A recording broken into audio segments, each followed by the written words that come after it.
हज़रात अंबियाए किराम अलैहिमुस्सलातु वस्सलाम এবং ফেরেশতা ব্যতীত প্রত্যেক বস্তুর দুইটি দিক। একটি দিক হল মঙ্গলের দিকে, আর একটি দিক হল অমঙ্গলের দিকে। প্রত্যেক বস্তুর মধ্যে ভালাইও আছে, খারাপিও আছে। খারাপি প্রত্যেক বস্তুর সত্তাগত ব্যাপার, জাতের মধ্যে আছে। ভালাই আর মঙ্গল বাইরে থেকে আমদানি করা লাগে, ভিতরে ভালাই নেই। শুধু ফেরেশতা এবং নবীদের ভিতরে ভালাই, আর বাকি কোন মখলুকের ভিতরে ভালাই নেই। ভিতরে আছে অমঙ্গল, খারাপ। ভালাই অর্জন করা লাগে পরিশ্রম, মেহনত, কোরবানির মাধ্যমে। যেমন ধরুন খাবার ছাড়া আমরা বাঁচব না, আমাদের দৈহিক শক্তি টিকবে না। এটা তার ভালাইয়ের দিক, মঙ্গলের দিক। হেফাজত করতে হলে এই খাবারকে গরম করা লাগবে, অথবা ফ্রিজে রাখা লাগবে। মেহনত করলে এটা ভালো থাকবে, খাবার উপযোগী থাকবে। যদি মেহনত ছেড়ে দেয়, এক দুদিন পরে পচে যাবে, দুর্গন্ধ ছড়িয়ে পড়বে।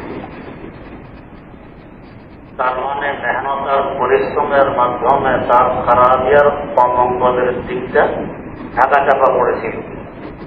মেহনত সরে গেছে, পরিশ্রম সরে গেছে, আসল অবস্থা সামনে এসে গেছে, এখন দুর্গন্ধ।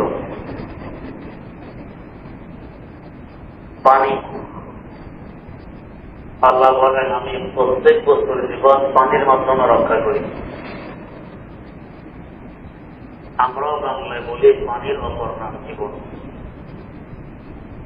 পানি ছাড়া কোন প্রাণীর চিন্তা লাগতে পারে।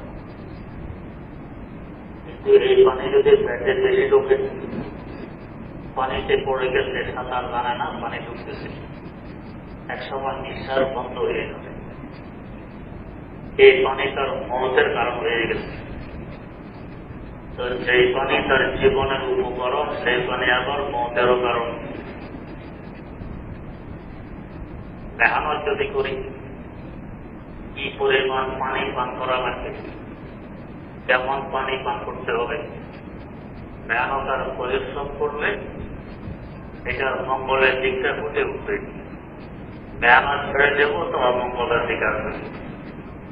পানিকে ভালো রাখতে হলে হয়তো কিছু মেডিসিন তার সাথে ব্যবহার করা লাগবে, অথবা বরফ বানায় রেখে দিতে হবে, অথবা ফ্রিজের ভিতরে রেখে দিতে হবে, তবে এটা ভালো থাকবে। এগুলো হলো ভালো রাখার জন্য পরিশ্রম। মেহনত ছেড়ে দিলাম, পানি জমা হয়ে রইল এক জায়গায়, তার বোতলের ভিতরেই হোক, এক সময় পানি পচে যাবে, দুর্গন্ধ ছড়িয়ে পড়বে, ক্লেশা হয়ে যাবে। অমঙ্গল এখন দেখা দেখে। অমঙ্গল তার সত্তাগত ব্যাপার, আর মঙ্গল বাইরে থেকে আমদানি করা লাগে, হয় ঠান্ডার মাধ্যমে, বরফের মাধ্যমে, কিংবা মেডিসিনের মাধ্যমে। একটি বাগান, এই বাগানে যদি পরিশ্রম করেন, সেচের ব্যবস্থা করেন, আঘাত করেন, সার ইত্যাদি ব্যবহার করেন, বাগান তরু তাজা থাকবে, সবুজ থাকবে, ফল ফলাদি পাওয়া যাবে। এটা তার ভালাই দিক।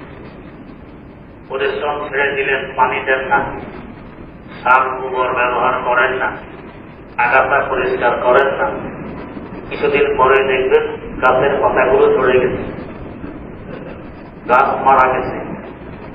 এটা তার আসল অবস্থা দেশে এসেছে।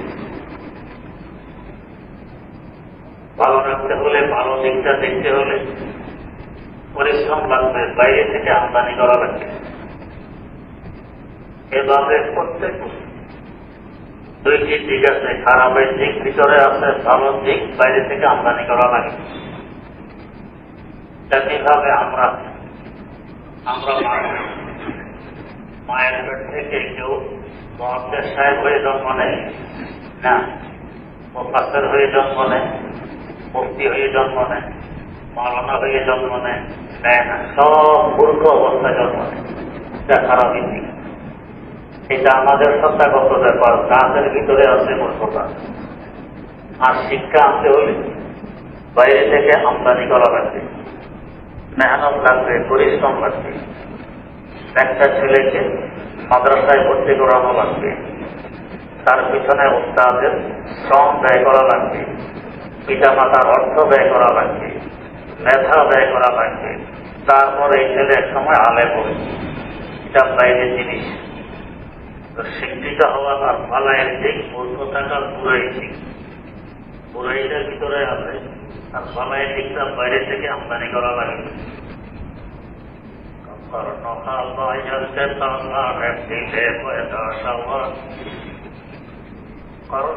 বায়ানকে তার দিলে পয়দা সওয়াত বায়েসি দন্দর করা সায়া ও সন্দর করা বায়েসি দন্দর করা সায়া ও সন্দর করা।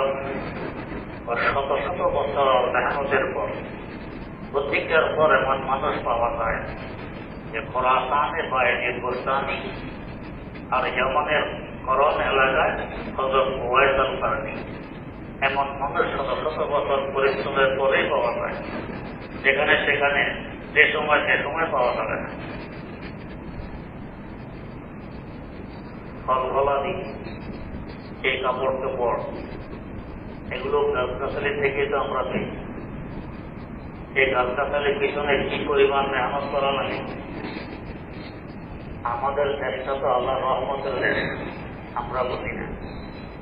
একটু পশ্চিম দিকে যান,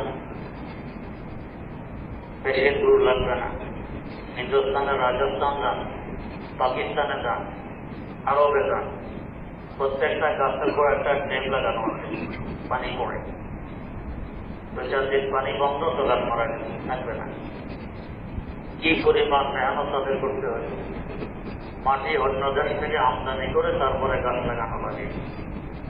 আমাদের দেশে নারিকেল গাছের আগায় নারিকেল পাকে, নিজে নিজে পড়ে আবার গাছ ওঠে। এই গাছ বড় হয়, আবার নারিকেল ধরে। কোনো পরিশ্রম আমাদের করা লাগে না। আমরা বুঝবো না। যে সমস্ত দেশ আমাদের দেশের মতো নয়, ওরা বোঝে এই ফলফলাদির পিছনে কি পরিমাণ পরিশ্রম করা লাগে, তারপরে ফলফলাদি শস্য হাতে আসে। ওটা বাইরের জিনিস।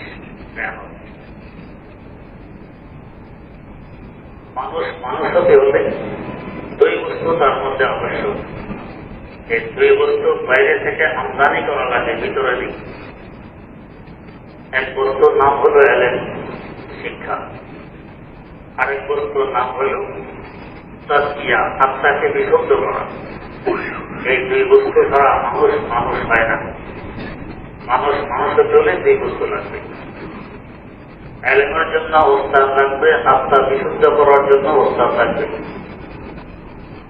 এলেমের জন্য যে ওস্তাদ লাগে তাকে আমরা ওস্তাদ বলি কিংবা শিক্ষক বলি। আর আত্মাকে বিশুদ্ধ করার জন্য যে ওস্তাদ লাগে তাকে আমরা পীর বলি কিংবা মুর্শিদ বলি। কথা কিন্তু একটা ওস্তাদ। উভয় বস্তুর জন্য ওস্তাদ লাগবে। ওস্তাদের মাধ্যমে আমার ভিতরে আসবে। আত্মাকে বিশুদ্ধ করার ফলের নাম হল আখলাক। এলেম এবং আখলাক এই দুটো যখন একাত্রিত হয় তখন মানুষ হয়। এর আগে মানুষ হয় না। হযরত রাসূল আকরাম সাল্লাল্লাহু আলাইহি ওয়াসাল্লামের আগমন তো মানুষকে মানুষ বানানো হয়েছে। তার মৌলিক 4টি দায়িত্ব আল্লাহ পাকের পক্ষ থেকে দেয়া হয়েছে। বিদায়ী ইয়াতলু আলাইহিম আয়াতি, আল্লাহ পাকের আয়াত, কোরআনের আয়াত বিশুদ্ধভাবে তেলাওয়াত করে মানুষকে পৌঁছাবে। এটা এলবে কোরআন বিশুদ্ধভাবে পড়ার চিন্তা না থাকলে কোরআন হয় না। আপনারা শুনেছেন বহুবার আমার থেকে চিন্তা করুন। কোরআন শরীফের ছোট্ট একটি সূরা, সূরা ইখলাস, কুল হুয়াল্লাহ। প্রথম শব্দ হল কুল, বড় কাফ, লাম পেশ, কুল, দৈরক্তাওয়ালা কাফ, কর্তাবাচক শব্দ। কুল মানে বলুন কিংবা বলে দিন। কি বলবে? আল্লাহ পাকের পক্ষ থেকে আদেশ, ও নবী আপনি বলুন, ঈসা আপনি বলেন কি বলতে, হুয়াল্লাহু আহাদ, আল্লাহ একক, একত্ববাদের দাওয়াত। আপনি বলে দিন আল্লাহ একক। যদি বড় মাহফিল উচ্চারণ ঠিকভাবে করতে না পারি, আমাদের বাংলা অরক্ষকর ভুল করে দিই, এটা প্রত্যাবাসন সম্ভব। এর অর্থ হয় হে হেলু, ছোট নাম যে বলি ভুল মানে হে হেলু। কিভাবে? হুয়াল্লাহু আহাদ, একক আল্লাহকে। এটা কোরআন হবে। আগে যদি বিশুদ্ধভাবে করতাম কোন বড় কাম, আপনি বলে দিন আল্লাহ একক।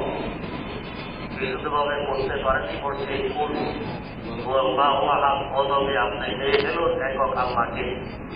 ইমান বাস্তবায়ন তো কঠিন হবে, এমন ভাবে বলবে। বিশুদ্ধভাবে করতে হলে এলেম লাগবে, শিক্ষা লাগবে। তা নবীর কথাও মৌলিক কাজ, যেগুলো আলাইহি আয়াতি। 2 নম্বর ওয়ায়ুআল্লিমুহুমুল কিতাব, কোরআনে কারিম শিখাবে, কি শিখাবে? এর মতলব কি, উদ্দেশ্য কি, ব্যাখ্যা কি, অনুবাদ কি, এর থেকে কি কি হুকুম বের হয়, এগুলো শিখাবে। ওয়াল হিকমা, শেখার বাস্তব রূপ সামনে তুলে ধরবে, যাকে আমরা সুন্নাত বলি। যেমন কোরআন রয়েছে আছে আকিমুস সালাহ, নামাজ কায়েম করো। এটা তো শেখারে নামাজ কায়েম করো। কিভাবে করবো? প্র্যাকটিক্যাল ভাবে যদি আমাদেরকে দেখায় না দেওয়া হইত, শুধু বলে দেওয়া হইত তাকবীরে তাহরিমা দিয়ে শুরু করবে, রুকু করবে, সেজদা করবে, এরপরে তাশাহুদের সময় বৈঠক করবে।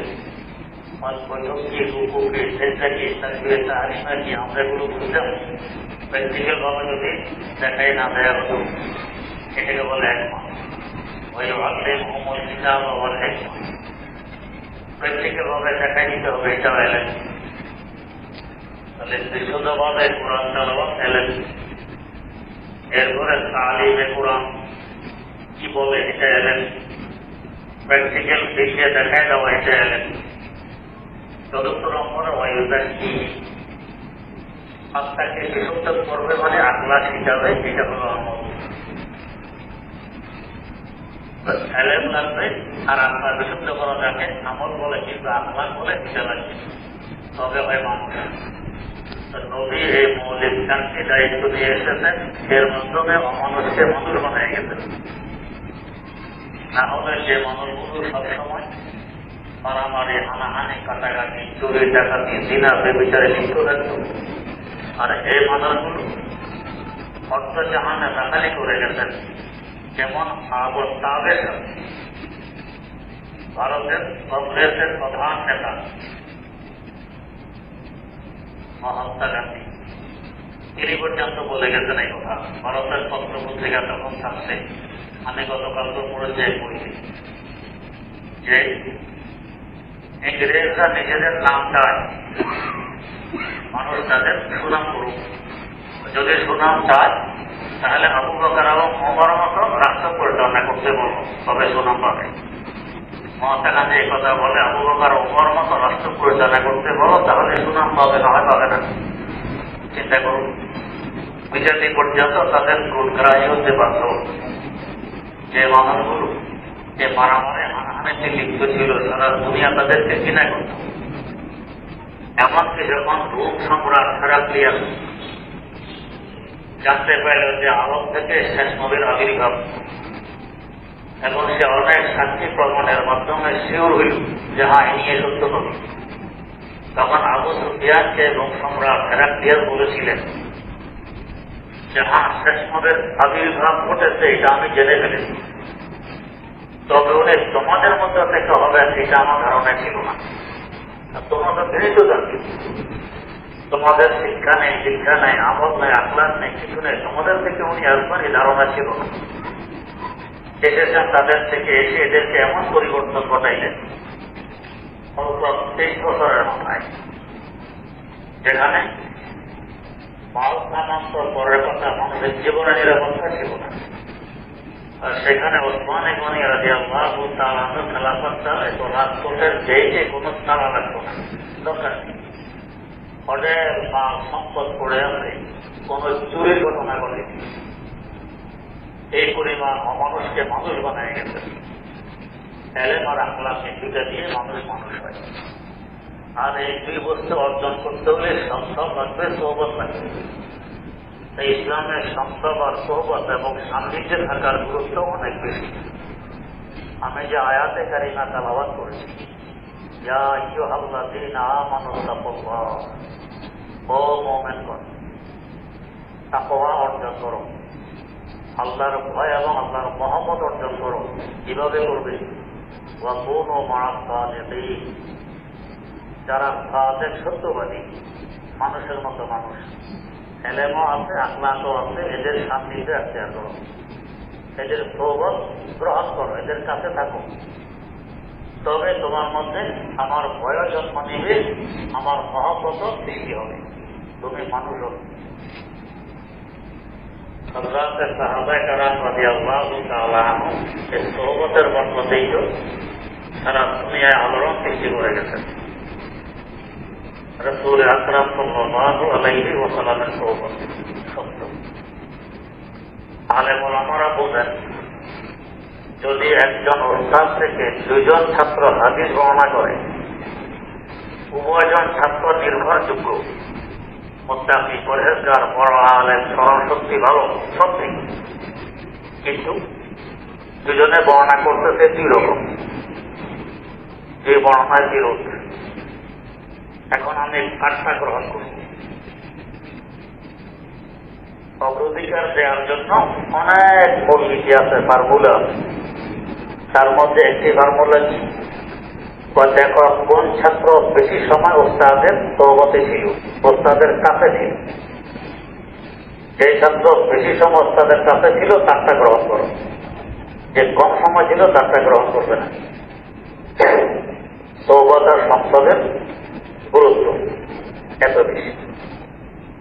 তো এই সোহবত আর সংসদের মাধ্যমেই দুই গুণ বাইরে থেকে আমার ভিতরে আসবে, এলেমও আসবে, আখলাকও আসবে, সোহবত আর সংসদের মাধ্যমে। এই জন্য এই দুইটা সিস্টেম ইসলামের মধ্যে খুব বেশি উল্লেখযোগ্য। একটা হল মাদ্রাসা, মাদ্রাসায় ওস্তাদের সোহবত আর সংসদে থেকে এলেম অর্জন করবে। তাহলে আমাদের কওমি মাদ্রাসার নিয়ম হল বোর্ডিং সিস্টেম। ছাত্ররা বোর্ডিংয়ে থাকবে, হোস্টেলে থাকবে, ওস্তাদও হোস্টেলে থাকবে, তবে ওস্তাদের সান্নিধ্য আর সোহবত গ্রহণ করা সম্ভব। আর যদি ওস্তাদের জায়গায়, ছাত্র ছাত্রের জায়গায় সোহবত পেল না, সহি এলেম আসবে না, আমল আসবে না। তাই যে সমস্ত প্রতিষ্ঠানে শুধু ক্লাসের সময় ছাত্র আসে, ক্লাস শেষ তো ছাত্র ছাত্রের জায়গায়, ওস্তাদের জায়গায়, ওই সমস্ত প্রতিষ্ঠানে গিয়ে দেখবেন ওস্তাদের রং ছাত্রের মধ্যে নেই, ওস্তাদের ইজ্জতে এহতারাম ছাত্রের মধ্যে নেই, মানামানি ছাত্রের মধ্যে নেই। আর আমাদের কর্মসংস্থানকে দেখবেন, ছাত্ররা চায় যে অমুক ওস্তাদের মতো আমি হই, অমুক ওস্তাদের আমল যাতে আমার মধ্যে আসে, অমুক ওস্তাদের গুণা যাতে আমি গুণান্বিত হই, এই চাহিদা কেন?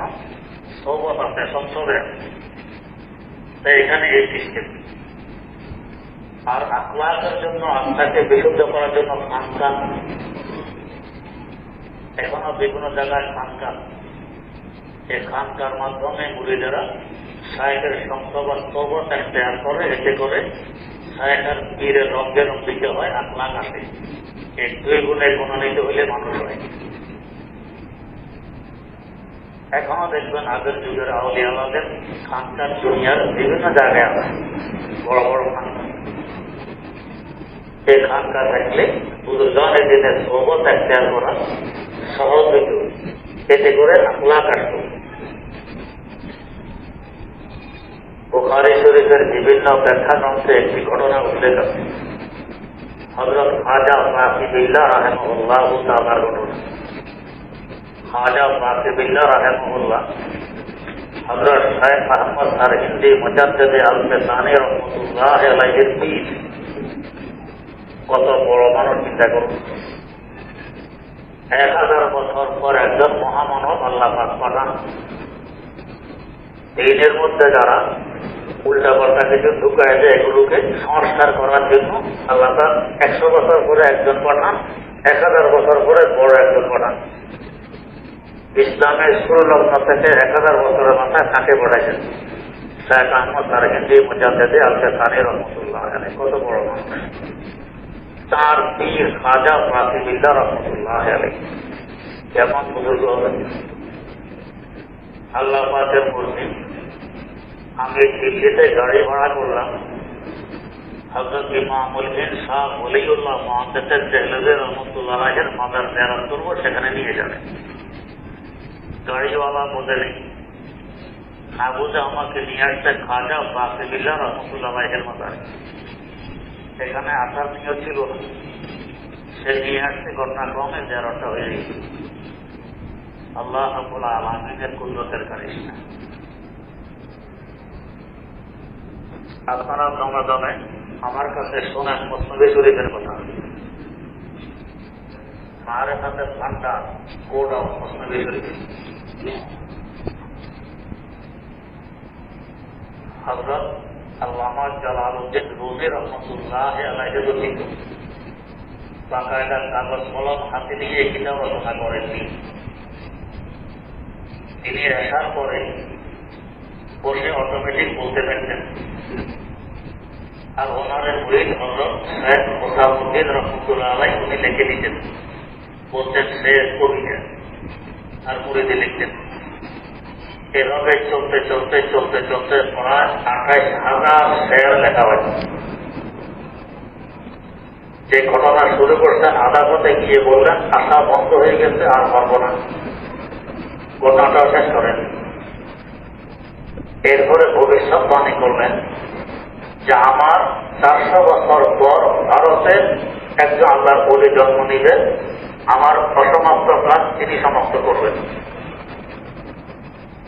ওনার ইন্তেকালের 100 বছর পর ভারতে অনেকে চেষ্টা করছে অসমাপ্ত কাজ সমাপ্ত করতে, হয়নি। এর মধ্যে হযরত মুফতি এলাহি বক্স রহমতুল্লাহ আলাইহি, কাঁধলা বাড়ি, ভারতের কাঁধলা বাড়ি।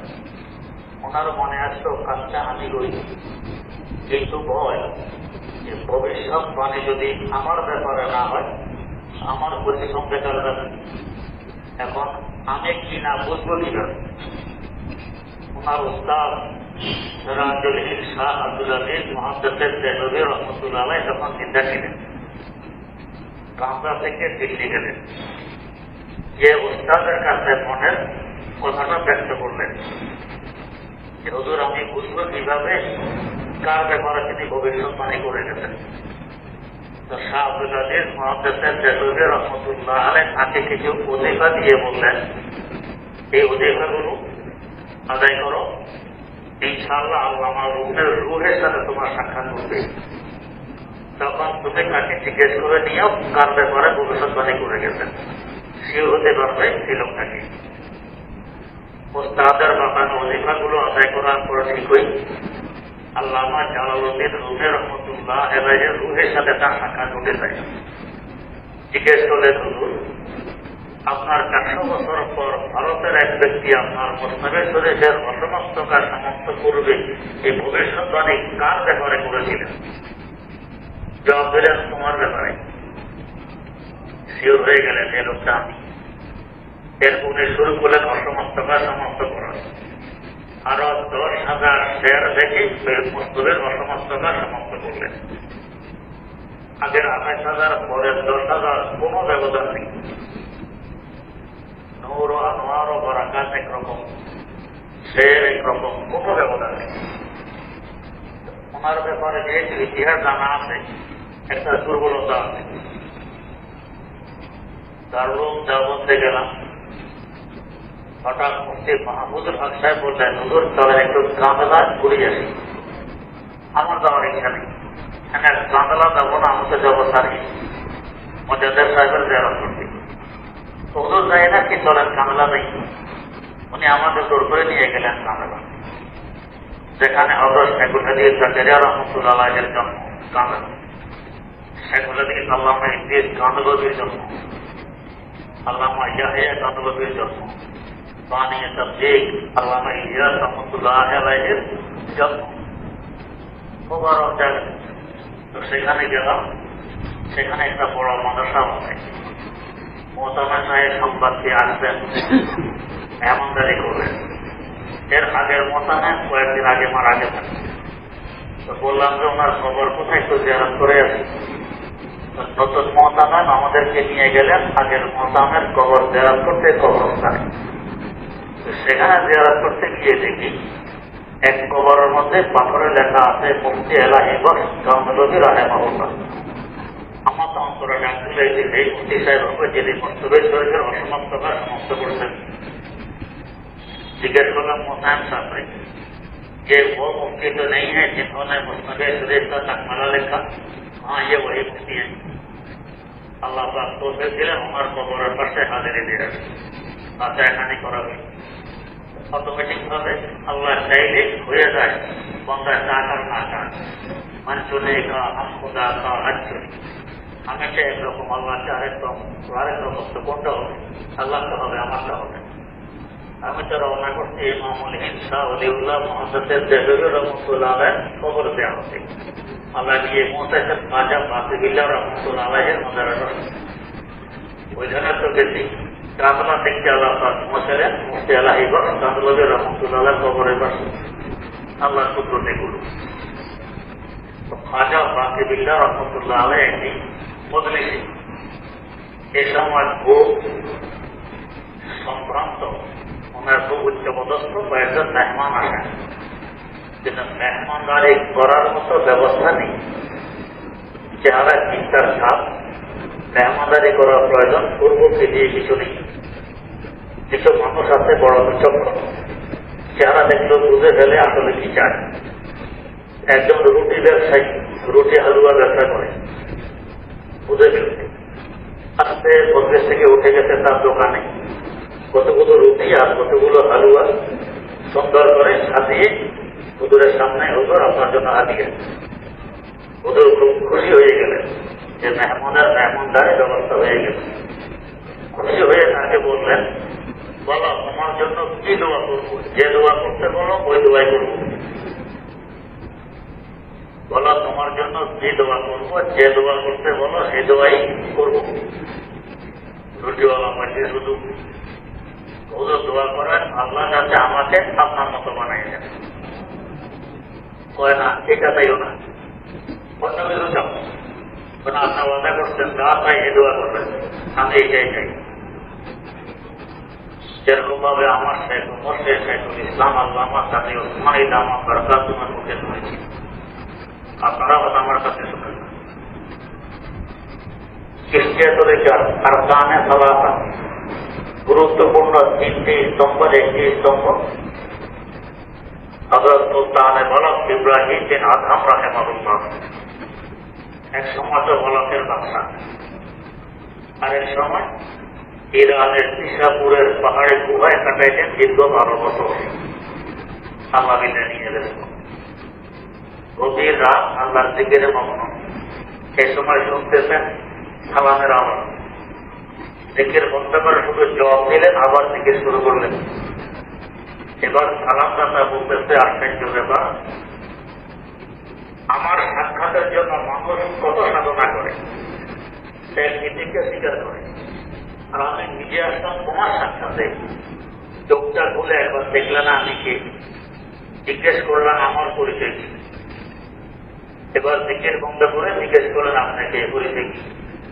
আমি খাজা খাদের, আপনি খাজা খাদের, আপনার সাথে আমার কি কাজ? মানুষ আপনার সাক্ষাতের জন্য কেন সাধনা করে? জবাব দিলেন, আমি দোয়া করলে আল্লাহ পাক দোয়া কবুল করেন, এই জন্য আমার সাক্ষাতের চেষ্টা করে আমার কাছে দোয়া চায়, দোয়া করলে আল্লাহ কবুল করেন। ও আপনার দোয়া আল্লাহ কবুল করেন? কয় হোক। কথা হলে আমার জন্য একটি দোয়া করুন। ও বলো কি দোয়া করবো? দোয়া করুন আল্লাহ পাক যাতে আমাকে ছবি বানাই দেন। এটা তো কবুল হবে না, হবে না, কয় না। তাহলে বুঝে গেছে আপনার সম্ভব দোয়া কবুল হয় না। আমি এরকম কিছু হয় না, আপনারও কিছু হয় না। আপনার কাছে দোয়া চাই কি লাভ? আমার তো আমি করি, আপনি আপনার মধ্যে যান। ডিস্টার্ব করবেন না, আমাকে আমার কাছে ছেড়ে যেরকম এটা কবুল হবে না। যেখানে খাজা বাকি বিলার বলেন এটা চাইও না, অন্য কিছু চাও না। হুজুর আপনি ওয়াদা করছেন যে দোয়া চাবো এটাই করবেন, আমি এটাই চাই। আর ওয়াদাতে আমাকে আপনার মতো বানাই দেন। বারবার বলার পরও সে শুনতে ছিল না। হুজুরা তো ওয়াদা হুজুরের কাছে করছেন। এবার তাকে নিয়ে একটা কামরায় ঢুকলেন, দুয়ার জানালা বন্ধ করে দিলেন। কিছুক্ষণ সময় ভিতরে রইলেন। এরপরে দুয়ার খুলে দুজন মানুষ বেরিয়ে আসলো, দুজন খাজা বাকি নিলেন। দেখতে একরকম কোনো ব্যবধান নেই, কোনো ব্যবস্থা নেই। এর মধ্যে একজন দাঁড় করে পড়ে গেল, পড়ে সে মারা গেল। এবার খাজা বাকি বিলা রাহিমাহুল্লাহ তাআলা বললেন, বলেছিলাম এটা চাইও না, শোনেনি, সহ্য করতে পারেনি, মারাই গেল। তো যাই হোক, সৌবতার সংসদে মানুষকে কোথা থেকে কোথায় পৌঁছায় এলে। এক রুটিওয়ালাকে খাজা বাকি বিলা বানায় দিয়েছে সৌবতার সংসদ। এই সৌবত এবং সংসদের মাধ্যমে দুইটি গুণ বাইরে থেকে ভিতরে আসে, একটি এলেন আর একটি আখলা। তাই এই সৌবতের গুরুত্ব ইসলামে অনেক বেশি, সংসদের গুরুত্ব ইসলামে অনেক বেশি। কার কাছে গেলে কার এক কথায় পরিবর্তন ঘটে বলতে পারো। এখানে তাফসীরে আসে এখনো টাকা বাড়তে বললেন, উনি আমাকে বলেন হুজুর উচ্ছেক্ষর সবাকিরা নামাজ কালাম নেই, কিছু নেই, উল্টাপাল্টা চলে বাড়তেই করি। একদিন কোথা দেখেছি চরমনার বিষয় হুজুর ওয়াজ করতেছেন, হযরত আব্দুল করিম রাহমাতুল্লাহ আলাইহি। আমি মাহফিলে বসে নেই, আমার আমি দেখেছি আওয়াজ কানে আসতেছে। একটা বাক্য কানে আসলো, কি বাহাদুরি কতদিন, যতদিন চোখটা খোলা, চোখটা যতদিন খোলা অতদিন তো বাহাদুরি। চোখ বন্ধ আর কোনো বাহাদুরি থাকবে হোক না আমেরিকার প্রেসিডেন্ট, আমেরিকার আর্মি প্রধান, চোখ বন্ধ হয়ে গেলে আর আছে বাহাদুরি তো চোখের চোখ খোলা অতদিন, বন্ধ হয়ে গেলে বাহাদুরি শেষ। এই একটা কথা আমার কানে করলো, এটি হুজুর আমার জীবনের পরিবর্তন ঘটে। এর রঙের খুঁজতে শেষ করতে গেছিলাম কোথায় পাবো, খুঁজতে খুঁজতে আমাকে আপনার এখানে আসা পরামর্শ কেউ দিল। তখন থেকে আসা শুরু, অন্তত 14-15 বছর হবে সেখানে আসা এখন। তো দেখেন এক আল্লাহর এক কথা তার জীবনের পরিবর্তন ঘটে গেছে। এখন মুখে দাঁড়িয়ে মাথায় টুপি, গায়ে পাঞ্জাবি, এখন মুসলমান হয়ে গেছে, মানুষের মতো মানুষ হয়ে গেছে। এক কথা আল্লাহ। এই জন্য সংসদ আর সৌমতের গুরুত্ব অনেক বেশি। এটা বাইরে যে গুণকে ভিতরে ঢুকাই দেয়। একটা হলো এলেম আর একটা হলো আখলাক। এই দুই গুণে যখন মনের গুণান্বিত হয় একে বলে মানুষ। এলেম নেই, শুধু আখলাক আসলে বেদাত আছে। এলেম নেই, আখলাক আসলে বেদাত আছে। আর এলেম আসলে আখলাক নেই তো অহংকার আর কিবির আসবে, অহমিকা আসবে, দুইটা ধ্বংস করে দেয়। যে এলেম লাগবে, এলেমের মতো কাজে লাগতে হলে আখলাক লাগবে, আখলাকের মতো কাজে লাগতে হলে এলেম লাগবে। এলেম আখলাককে লেগাম লাগাবে, আখলাক এলেমকে লেগাম লাগাবে। এই দুইটা একসাথে আসলে তখন মানুষ কামেল হয়, মানুষ হয়। এর আগে বাস্তবে মানুষ হতে পারে। আল্লাহ রাব্বুল আলামিন আমাদেরকে এই দুই গুণে গুণান্বিত হওয়ার তৌফিক দান করুন। সুবহানাল্লাহি ওয়া বিহামদিহি, সুবহানাকা আল্লাহুম্মা ওয়া বিহামদিক, আশহাদু আল লা ইলাহা ইল্লা আনতা, আস্তাগফিরুকা ওয়া আতুবু ইলাইক। আমরা নামাজের প্রস্তুতি নেই, নামাজের পরে ইনশাআল্লাহ জিকিরের তালিম করি।